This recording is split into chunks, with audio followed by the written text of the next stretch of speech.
ضروریات اس قدر بڑھ جاتے ہیں کہ جو ضرورت کی شدت کم تھی وہ دین کا نام سن کر شدت ضرورت میں بڑھ جاتی ہے۔ تو یہ تو ہماری بے حسی کا عالم ہے، یہ ہمارے دین سے بے راہ روی کا عالم ہے، یہ ہماری دین سے غداری کا عالم ہے، پھر ہم ہیں مسلمان۔ تو اس لیے میرے دوستو، میں بار بار یہ بات کہتا ہوں اور آج بھی کہتا ہوں کہ سب سے پہلی چیز ہے احساس دل کے اندر۔ ہمیں احساس ہے کہ یہ 100 کا نوٹ ہے، اس کی قیمت ہے، تو اس کو جیب میں سمیٹ کر رکھتے ہیں، ہے نا؟ اور ہمیں احساس ہے کہ بھائی اس قیمت، اس نوٹ کے ذریعے سے ہمیں بہت کچھ مل سکتا ہے، تو ہم اس کو بڑا سنبھال کر رکھتے ہیں۔ اسی طریقے سے اگر ہمیں یہ احساس ہو، یہ یقین ہو، یہ اعتماد ہو کہ یہ دین بہت اہم ہے، یہ شریعت بہت اہم ہے، یہ اسلام فلاح اور نجات کا ذریعہ ہے، تو پھر ہم جو ہے اس کی بھی حفاظت کریں گے۔ تو پتہ یہ چلتا ہے کہ ہمارا احساس مر چکا ہے۔ اقبال نے کہا نا کہ دے کے احساس زیاں تجھے تلوار کرے، یعنی کہ ہمیں اپنے نقصان کا اور خسارے کا پتہ ہی نہیں ہے کہ ہم کس قدر خسارے میں ہیں، نقصان میں ہیں، گھاٹے میں ہیں۔ جب تک اس احساس کا ادراک نہیں ہوگا تب تک ہم پھر دین اور شریعت کے لیے تیار نہیں ہوں گے۔ بات سمجھیے، بات روز ہوتی ہے، بہت ہوتی ہے، اور اس طریقے کے محافل بہت ہوتے ہیں، اور میں کہتا ہوں کہ اسلام اور شریعت کے ماننے والے جتنے دینی مجالس اور شریعت کی حفاظت کے مجالس قائم کرتے ہیں شاید دنیا کی کوئی قوم نہیں کرتی، لیکن ہماری تمام باتیں بے سود ہے، بے اثر ہے۔ کیوں؟ کہنے والا بھی ویسا، سننے والا بھی ویسا، کہہ لیا اٹھ کے چل دیا، سن لیا سن کر اٹھ کر چل دیا، یعنی کہ کوئی پلاننگ نہیں، کوئی منصوبہ بندی نہیں، کوئی طریقہ کار نہیں، کوئی منہج نہیں، بس زندگی گزر رہی ہے۔ اس لیے میرے دوستو، یہ بنیادی باتیں میں اس لیے عرض کر رہا ہوں اور بار بار کہتا ہوں کہ غالب نے کہا کہ رکھیے مجھے تلخ نوائی سے معاف، آج میرے دل میں ایک درد سوا ہوتا ہے، یعنی بات میری سخت ہو سکتی ہے لیکن یہ میرے دل کی اور درد ہے جو میں آپ کے سامنے بیان کر رہا ہوں۔ آپ دیکھیے نا، ابھی ایک اعلان ہوگا تو 50 آدمی کے کان کھڑے ہو جائیں گے، لیکن آپ دین کی بات کہیے کسی کو سمجھ میں نہیں ہے۔ کیوں؟ اس لیے کہ احساس مر چکا ہے، ہمیں احساس ہی نہیں۔ اور اللہ کا قانون اور دستور یہ ہے کہ اگر اللہ تبارک و تعالیٰ کے طرف بندہ نہیں بڑھتا ہے تو اللہ تبارک و تعالیٰ کو ضرورت نہیں ہے۔ اللہ نے اس سے پہلے بہتوں کو ہلاک کیا جو ہم سے زیادہ طاقت میں، قوت میں، شجاعت میں، ہر چیز میں بڑھے ہوئے تھے، لیکن کیا؟ اللہ کی نافرمانی کی، اللہ نے فوراً سے ہلاک کر دیا۔ اسی طریقے سے قرآن نے کہا الا ان نبدل امثالکم وننشئکم فیما لا تعلمون۔ اس خیال اور گمان میں رہنے کی ضرورت نہیں ہے کہ ہم مسلمان ہیں تو بس ہمارے لیے نجات ابدی لکھ دی گئی ہے۔ نہیں، اللہ تبارک و تعالیٰ کے دین اور شریعت کے مطلوبے پر جب تک عمل نہیں ہوگا تب تک ہم کسی لائق نہیں ہیں۔ اس لیے اس احساس کو زندہ کرنے کی ضرورت ہے دل کے اندر کہ ہم نے کیا پایا اور کیا کھویا، ہم نے کیا حاصل کیا اور کیا چھوڑ دیا۔ یہ چیز جب تک احساس، یہ ادراک انسان کے ذہن میں نہیں آئے گا تب تک کچھ نہیں ہوگا۔ جب تک ہم یہ نہیں سمجھیں گے کہ یہ دین ہی قیمتی ہے، یہ شریعت ہی قیمتی ہے، یہ دیا ہوا اللہ کے نبی جناب محمد الرسول اللہ صلی اللہ علیہ وسلم کا فارمولہ یہی قیمتی ہے، تب تک ہمیں نجات نہیں مل سکتی، نہ دنیا میں نہ آخرت میں۔ کیونکہ آج مناسبت ہے رجوع الی القرآن کا، تو اس عنوان سے مجھے چند باتیں آپ سے عرض کرنی ہیں۔ میرا تو مزاج اور ذہن یہ تھا کہ آج کچھ علمی باتیں بھی کروں گا، لیکن کیونکہ نہ ویسا ماحول ہے اور نہ ویسے حالات ہیں۔ بہرحال دیکھیے، قرآن مقدس میں فرمایا وَمَنْ أَعْرَضَ عَنْ ذِكْرِي فَإِنَّ لَهُ مَعِيشَةً ضَنْكًا وَنَحْشُرُهُمْ يَوْمَ الْقِيَامَةِ أَعْمَىٰ، کہ کل قیامت کے دن اللہ تبارک و تعالیٰ کے سامنے جب سارے انسان جمع ہو جائیں گے تو اس وقت اللہ تبارک و تعالیٰ کچھ لوگوں کو اندھے اٹھائیں گے۔ ان کی آنکھ دنیا میں تو وہ دیکھ رہے ہوں گے، لیکن جب وہ اللہ کے سامنے قیامت کے دن جمع ہوں گے تو آنکھیں اندھی ہوگی، تو وہ پوچھیں گے کہ لما حشرتنی اعمیٰ، کہ آپ نے مجھے اندھا کیوں اٹھایا؟ دنیا میں تو ہم دیکھ رہے تھے، اچھا بھلا دنیا کے سارے مناظر کو ہم دیکھ کر آئے، اور یہاں آپ نے ہمیں اندھا اٹھایا۔ تو اللہ کہیں گے کہ میں نے تمہیں اس لیے اندھا اٹھایا کہ تمہیں قرآن کریم دیا گیا تھا، تم نے اس کی تلاوت نہیں کی، اس کو تم نے سمجھا نہیں، اس کو تم نے پھیلایا نہیں، اس کا جو حق تھا اس حق کو تم نے ادا نہیں کیا۔ اب آپ ذرا سوچئے کہ ابھی ہمارے پاس آنکھ ہے، اگر سوچ میں بات نہیں آتی ہے تو چشم تصور میں ذرا تھوڑی دیر آنکھ بند کیجئے اور پھر سوچئے کہ یہ دنیا کیسی ہے، تو آپ کو اندازہ ہو جائے گا کہ یہ آنکھ کتنی بڑی اللہ کی نعمت ہے۔ اور کل قیامت کے دن اللہ تبارک و تعالیٰ ایسے لوگوں کو جن کے پاس قرآن حکیم پہنچ چکا، انہوں نے نہ اس کا تلاوتاً نہ درایتاً اور نہ اس کا عملاً کسی قسم کا حق نہیں ادا کیا، تو کل اللہ تبارک و تعالیٰ کیا کریں گے؟ اندھا اٹھائیں گے۔ پھر وہ کیا کہے گا؟ لِمَ حَشَرْتَنِي أَعْمَىٰ وَقَدْ كُنْتُ بَصِيرًا، میں تو دنیا کے اندر اچھا بھلا دیکھ رہا تھا اور میں دنیا کے اندر ہر چیز ہر منظر کو دیکھ کر لطف اندوز ہو رہا تھا، آج قیامت کے دن آپ نے ہمیں اندھا کر دیا۔ تو اللہ تبارک و تعالیٰ اندھا کیوں کریں گے؟ اس وجہ سے اندھا کریں گے کہ انہوں نے قرآن پاک پر وہ توجہ نہیں برتی جو توجہ برتنے کی ضرورت ہے۔ اور یاد رکھیے خوب اچھی طریقے سے، قرآن آفاقی کتاب ہے، عالمی کتاب ہے اور ابدی کتاب ہے، یعنی کہ اس کو اللہ تبارک و تعالیٰ ابد تک باقی رکھیں گے۔ قرآن میں کیا کہا؟ انا نحن نزلنا الذکر وانا لہ لحافظون، کہ ہم نے قرآن کو اتارا ہے اور ہم ہی اسی کے حفاظت کے ذمہ دار ہیں۔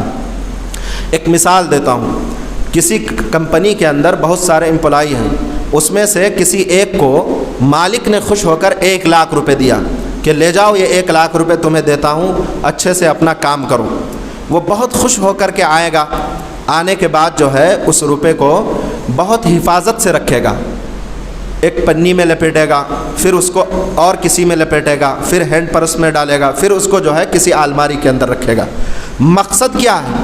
مقصد ہے اس 1 لاکھ روپے کی حفاظت، نہ اس 1 روپے کی پنی کی حفاظت، نہ اس 200 روپے کے پرس کی حفاظت، ان تمام چیزوں کی حفاظت مقصود نہیں ہے، مقصد ہے اس 1 لاکھ روپے کی حفاظت۔ ٹھیک اسی طریقے سے اللہ تبارک و تعالیٰ کا مقصد ہے قرآن پاک کی حفاظت۔ اب جو قرآن پاک کی حفاظت کرے گا اللہ تبارک و تعالیٰ اس کی حفاظت کریں گے، جو قرآن پاک کے تحفظ کے مسائل اور ذرائع اختیار کرے گا اللہ تبارک و تعالیٰ اس کی حفاظت کریں گے، اور جو اعراض کرے گا، جو بے اعتنائی برتے گا، جو بے توجہی برتے گا اور قرآن کریم کے معاملے کو بس لائٹ لے گا اور یہ سمجھے گا کہ یہ قرآن ہاں اللہ کی کتاب ہے، لیکن یہ دل میں اعتقاد نہیں اتارے گا کہ بھائی یہی اللہ کی کتاب ہے، اسی سے زندگی بن سکتی ہے، اسی سے زندگی سنور سکتی ہے، اسی سے دنیا کی بھی فلاح اور آخرت کی بھی نجات حاصل ہو سکتی ہے، جب تک یہ نہیں سوچے گا، جب تک یہ اعتقاد عملاً ظاہر نہیں کرے گا، تب تک کامیابی نہیں مل سکتی ہے، تب تک حفاظت کی ذمہ داری ہماری اللہ تبارک و تعالیٰ کے طرف سے نہیں ہے۔ جس طریقے سے وہاں مقصد 1 لاکھ روپے کی حفاظت ہے، اس کے ضمن میں پلاسٹک کی حفاظت ہو رہی ہے اور پرس کی حفاظت ہو رہی ہے، اسی طریقے سے اگر امت مسلمہ قرآن پاک کی حفاظت کی ذمہ داری اپنے سر لے گا تو اللہ تبارک و تعالیٰ اس امت کی بھی حفاظت فرمائیں گے۔ ایک بات۔ دوسری بات، یہ قرآن پاک تاثیر رکھتا ہے اپنے اندر کہ جو بھی اس کو سنے گا وہ اس کے طرف کھینچ کر آ جائے گا۔ اب دیکھیے ذرا قرآن پاک کی تاثیر پر غور کیجئے، لیکن یہ تاثیر کب پیدا ہوگی؟ قرآن نے کہا یتلونہ حق تلاوتی، کہ جس طریقے سے قرآن پاک پڑھنے کا حق ہے اس طریقے سے پڑھے گا تب اس کے اندر تاثیر پیدا ہوگی۔ اب آواز بے ہنگم ہے، قرآن پاک کے الفاظ کی رعایت نہیں ہے، چند مثال لیجئے۔ قرآن پاک کے اندر ایک لفظ ہے علیم، ایک لفظ ہے علیم۔ علیم عین سے اور علیم حمزہ سے، یہ 2 لفظ ہے نا، حمزہ سے بھی علیم ہے اور عین سے بھی علیم ہے، بظاہر دیکھنے میں سیم لگ رہے ہیں، معنی کا فرق دیکھیے۔ علیم کے معنی ہے تکلیف دینے والا اور علیم کے معنی ہے جاننے والا۔ اب جو اس بات کی رعایت نہ کرے حمزہ اور عین کی تو وہ کیا قرآن کو پڑھے گا؟ اسی قرآن کے پڑھنے کے مراتب ہیں، ایک ہے حروف کے مخارج کی رعایت، ایک ہے وہ اوقاف کی رعایت اور ایک ہے غنہ مد کی رعایت، 3 مراتب ہیں، یاد رکھیے۔ حروف کے مخارج کی رعایت کے ساتھ قرآن پاک پڑھنا واجب ہے، واجب۔ قرآن پاک کو اس کے حروف کی مخارج کی رعایت کے ساتھ پڑھنا واجب ہے۔ ضاد کی جگہ ضاد، ضا کی جگہ ضا، اور ذال کی جگہ ذال ادا ہونا چاہیے۔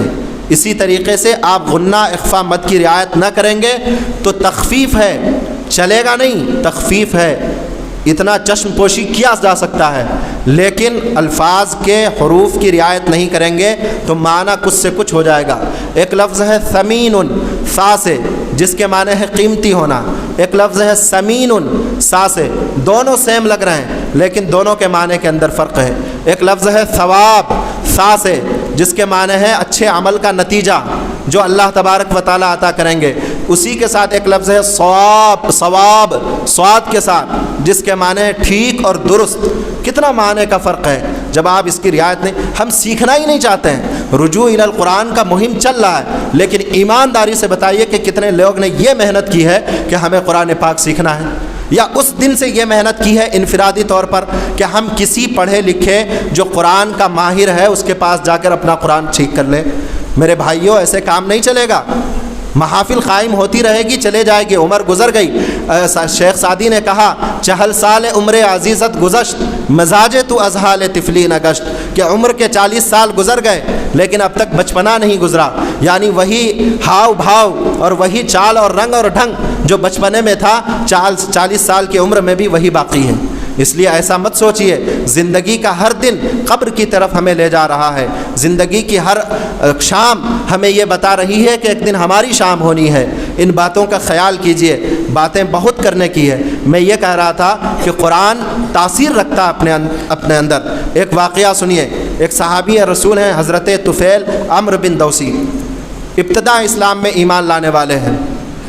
جب مکہ کے اندر اسلام ہر کفار مشرکین کے سازش کے باوجود پھیل رہا تھا تو انہوں نے ایک کمیٹی تشکیل دی اور ان کو مکہ کے اطراف میں بھیج دیا۔ کہا کہ جو بھی مکہ کے لوگ آئیں گے ان کو مکہ کے اندر داخل ہونے کے لیے آپ یہ کہہ دیں کہ آپ جب مکہ میں داخل ہوں گے تو ایک شخص محمد نام سے ہے، وہ کچھ بھی بولے سننا نہیں ہے۔ لہٰذا جو لوگ بھی آتے وہ کام کرتے، ان کا کام یہ تھا۔ یہاں تک کہ حضرت طفیل بن عمرو دوسی جب آ رہے تھے، یہ یمن کے رہنے والے ہیں، اپنے قبیلے کے سردار ہیں، خاندانی وجاہت ہے، شان و شکوہ ہے، اعلیٰ کوالٹی کے آدمی ہیں، لیکن جب آ رہے ہیں تو ان ممبران کو جن کو ذمہ داری دی گئی تھی کہ اچھا سے برینڈ واش کر کے مکے کے اندر داخل کرنا، ان کو بھی خوب اچھے سے برینڈ واش کیا اور کہا کہ آپ جائیے، اور جائیں گے تو وہاں جا کر محمد کی کوئی بات نہیں سننی ہے۔ حضرت طفیل بن عمرو دوسی کہتے ہیں کہ میں آتا، کعبے کا طواف کرتا، لیکن روئی ٹھوس لیتا کان کے اندر تاکہ محمد کی کوئی بات میرے کان تک نہ آئے، لیکن قدرت الہی کے سامنے ہر چیز ہیچ ہے۔ جب اللہ تبارک و تعالیٰ سوچ لے کہ اس کو اسلام کی طرف راغب کرنا ہے تو پھر دنیا کی ساری تدبیریں، ساری عقل مندیاں ختم ہو جاتی ہے۔ اللہ نے کہا وَمَكَرُوا وَمَكَرَ اللَّهُ وَاللَّهُ خَيْرُ الْمَاكِرِينَ، کہ اللہ تبارک و تعالیٰ کی تدبیر کے سامنے ساری مکاریاں، ساری چال بازیاں، ساری منصوبہ بندیاں ختم ہو جاتی ہیں۔ بس کہتے ہیں حضرت طفیل بن عمرو بن دوسی کہ میں نے کان کے اندر روئی ٹھوس کر طواف کرنا شروع کیا، لیکن 2-3 دن بعد معاملہ یہ ہوا کہ میں جب گیا تو میں جو کان میں روئی ٹھوسا وہ ذرا ہلکی رہی، اور کان کے اندر محمد کی آواز، وہ اذکار، وہ تلاوت میرے کان پر پڑے اور میرا دل بالکل اللہ کے نبی جناب محمد الرسول اللہ صلی اللہ علیہ وآلہ وسلم کی طرف کھنچنے لگا۔ تو میں آپ علیہ الصلوۃ والسلام کے پاس آیا اور ساری کہانی رکھ دیا، تو پتہ کیا چلا کہ قرآن حق تلاوتی، جیسا اس کا حق ہے ویسا اگر تلاوت کریں گے تو انسان کا قلب اس کی طرف کھنچتا ہے، اس کی طرف انسان آتا ہے، اس طبیعت فطری تو اللہ کا کلام ہے نا۔ جس وقت قرآن کریم نازل ہو رہا تھا اس وقت عربی ادب پورے عروج پر تھا، فصحا، بلغا، شعراء جو اہل عرب کے اندر مشہور تھے۔ اہل عرب جو ہے اپنے علاوہ سارے لوگوں کو عجمی کہتے تھے، عجم کے معنی ہے گونگے، یعنی کہ ان کو بولنا ہی نہیں آتا۔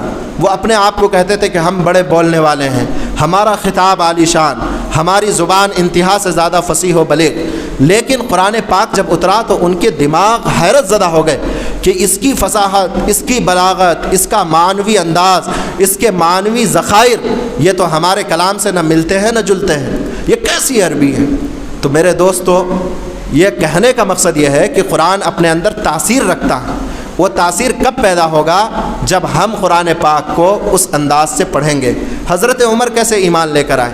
حضرت عمر کے ایمان لانے میں ایک کارنامہ یہ ہے کہ ان کی بہن جو قرآن پاک پڑھ رہی تھی، جب انہوں نے سنا تو دل کے اندر رقت پیدا ہو گئی۔ بہرحال تو پتہ یہ چلتا ہے کہ قرآن اپنے اندر تاثیر رکھتا ہے، اعجاز رکھتا ہے، اور ابدی کلام ہے، اس کو باقی رہنا ہے۔ جو اس کی حفاظت کرے گا اللہ اس کو باقی رکھے گا۔ آخری بات مجھے جو آپ سے عرض کرنی ہے وہ یہ کرنی ہے کہ قرآن انقلابی مزاج رکھتا ہے۔ دیکھیے، مکہ کے اندر جب قرآن پاک آیا تو قرآن پاک کے نازل ہونے کے بعد مکہ کے اندر کیا ہوا؟ مکہ کے اندر یہی ہوا کہ آپ علیہ الصلاۃ والسلام جب قرآن پاک پڑھتے تو پورے مکے کے حالات اتھل پتھل ہو گئے، پورے مکے کے حالات اتھل پتھل ہو گئے۔ عتبہ، شعبہ، ابی جہل، سب سارے کے سارے۔ کیوں؟ قرآن نے کہا وقال الذین کفروا لا تسمعوا لهذا القرآن والغوا فیہ لعلکم تغلبون، کہ قرآن پاک کا انداز، قرآن پاک کا اعجاز، قرآن پاک کی فصاحت، قرآن پاک کی بلاغت، قرآن پاک کی معنویت اور قرآن پاک کا کرشمہ یہ تھا کہ جو اس کو سنتا تھا وہ اس کا ہو جاتا تھا۔ اسی لیے کفار و مشرکین بھی قرآن پاک سننا نہیں چاہتے تھے۔ کیوں سننا نہیں چاہتے تھے؟ کہ ہم قرآن پاک سنیں گے تو ہمارے دل ہمارے قابو سے نکل جائیں گے۔ ہم قرآن پاک کو سن کر پھر ہم یہ برداشت نہیں کر پائیں گے کہ ہم ایمان سے رک جائیں۔ تو اتنا بہترین کلام، اتنا عظیم الشان کلام، اتنا معنی اور اتنا نصیحت سے بھرا کلام اللہ تبارک و تعالیٰ نے ہمیں دے دیا ہے۔ اب یہ ہماری بد نصیبی اور حرمہ نصیبی ہے کہ ہم قرآن پاک کو نہ پڑھنا جانتے ہیں، نہ اس کو سیکھنا چاہتے ہیں، نہ اس پر عمل کرنا چاہتے ہیں۔ اقبال نے کیا کہا؟ اقبال نے کہا کہ اس دنیا کے دو ہی مصرے کے اندر بات ختم کر دی کہ خار از وہ شعر ذہن میں نہیں آ رہا۔ کہا کہ قرآن پاک جو ہے، ہم نے جو اس دنیا میں ذلت اور خواری اٹھائی ہے اس کی وجہ یہ ہے کہ ہم نے قرآن پاک کو چھوڑ دیا۔ اور شکوہ سنج گردش دورہ شدی، کہ وہ شوکت و سنجر و سلیب جو ہمارا شان و شوکت ہوا کرتا تھا، یعنی کہ آج سے پہلے کہ وہ بادشاہ جنہوں نے اسلامی حکومت قائم کی اور نظام اسلامی کو چلایا، وہ سارا گردش دورہ، یعنی کہ جو حالات بدلتے گئے قرآن پاک پر عمل نہ کرنے کی بنیاد پر، قرآن پاک کو دستور نہ بنانے کی بنیاد پر، قرآن کو ہم نے اپنی زندگی اور اپنے زندگی کے نظام کا دستور نہ بنانے کی بنیاد پر، یہ سارا سب کچھ جو ہے گردش دورہ ہو گیا، یعنی کہ زندگی کے ساتھ، حالات کے ساتھ وہ بھی گزر گئے۔ تو اسی لیے میرے دوستو، ہمیں قرآن پاک کو اپنی زندگی کا لازمی حصہ بنانا ہے۔ پڑھنا نہیں آتا ہے، پڑھنا سیکھیے۔ کوئی چیز خود بخود چل کر نہیں آتا، وہ سیکھنا پڑتا ہے۔ آپ یہ بتائیے کہ کوئی ایسا فن دنیا کا ہے جو بغیر سیکھے آ سکتا ہے؟ تو ہمارا کیا خیال ہے کلام پاک کے بارے میں کہ بغیر سیکھے آ جائے گا؟ آپ ان سے پوچھئے جو اپنا پورا وقت، پوری زندگی قرآن پاک سیکھنے میں ختم کر دیتے ہیں۔ قرآن پاک کے اندر وہ اعجاز موجود ہے۔ قرآن وہی ہے جو 1400 سال پہلے مکہ کے اندر نازل ہوا تھا، بس عمل کرنے والے، پڑھنے والے بدل گئے۔ ہم نے قرآن کو اللہ کا کتاب صرف زبان سے مانا ہے، عمل اور اعتقاد سے نہیں مانا ہے۔ اگر ہم مانتے تو ہم اس کا یہ خیال کرتے، اس کی رعایت کرتے، اس کا ہر حق ادا کرنے کی کوشش کرتے، لیکن ہم نے بس سوچا ہے کہ ہاں یہ کتاب ہے تلاوت کی۔ ہم نے کبھی یہ نہیں سوچا کہ یہی کتاب ہے کہ جو ہماری زندگی کے اندر انقلاب برپا کر سکتا ہے۔ اسی لیے گر تو خواہی مسلمہ زیستن، گر تو خواہی مسلمہ زیستن، اگر تو چاہتا ہے کہ مسلمان ہو کر زندگی گزارے، نیست ممکن بجز قرآن زیستن، کہ قرآن پاک کے بغیر انسان مسلمہ ہو کر زندگی نہیں گزار سکتا ہے۔ قرآن پاک کو اپنانا، اس کو اپنی زندگی کے اندر ڈھالنا، اس کا عملی نمونہ بننا ہم سب کے لیے ضروری ہے۔ یہی قرآن پاک ہے جو ہمیں دنیا و آخرت کی ابدی فلاح دے سکتی ہے۔ اس کے علاوہ کوئی چیز نہیں ہے جو ہمیں فلاح اور کامیابی دے سکے۔ بنیادی چیز میں آپ کے سامنے 3 بات رکھنا چاہتا تھا، جو بات طویل بھی ہو گئی۔ ایک یہ کہ میرے دوستو، قرآن پاک جو ہے یہ اللہ تبارک و تعالیٰ کی وہ کتاب ہے جو اپنے اندر تاثیر رکھتی ہے۔ جب اس کو آدمی صحیح ڈھنگ سے پڑھے گا تو سننے والا خود بخود اس کی طرف کھنچ کر آ جائے گا۔ دوسرا یہ کہ اللہ تبارک و تعالیٰ کی طرف سے انقلابی کتاب ہے کہ اللہ تبارک و تعالیٰ نے اس کے اندر انقلاب رکھا ہے کہ جب انسان اس کو پڑھے گا، اس کو سمجھے گا تو خود اس کی زندگی کے اندر بھی تبدیلی آئے گی، اور جب یہ دوسرے کے سامنے پڑھے گا، دوسرے کو سمجھانے کی کوشش کرے گا تو اس کی زندگی کے اندر بھی تبدیلی آئے گی۔ اور تیسری بات جو میں آپ کے سامنے رکھ رہا تھا وہ یہ ہے کہ قرآن کو اللہ تبارک و تعالیٰ نے جس انداز سے اتارا ہے، اس انداز سے پڑھنے کا مطالبہ کیا ہے، اس کے لیے ہمیں اس اجتماعی محنت سے زیادہ انفرادی محنت اپنے اوپر کرنے کی ضرورت ہے کہ ہم ہر شخص یہ سوچے کہ ہمیں کیسے پڑھنے آئے گا، ہم کیسے قرآن پاک پڑھنے والے بن جائیں۔ یہ فکر اگر پیدا ہوگی تو واللہ قرآن پاک ضرور آ جائے گا، اور میں کہتا ہوں کہ بہت زیادہ دن نہیں، آپ 2 3 4 مہینے کے اندر پڑھنے والے بن جائیں گے۔ شرط ہے سچی طرب اور سچی طلب۔ دل کے اندر تڑپ ہے، آدمی صبح نکلتا ہے روزی کمانے کے لیے، طلب ہے اللہ تبارک و تعالیٰ روزی عطا کرتے ہیں، تو کیا ہم قرآن کے لیے سچی تڑپ اور سچی طلب رکھیں گے تو اللہ عطا نہیں کریں گے؟ ایسا کبھی نہیں ہو سکتا ہے۔ اللہ کہی سنی باتوں پر عمل کی توفیق عطا فرمائے۔ کچھ باتیں اگر اپنی بساط سے زیادہ کہہ دی ہیں تو معاف فرمائیے۔ وآخر الدعوانا الحمد للہ رب العالمین۔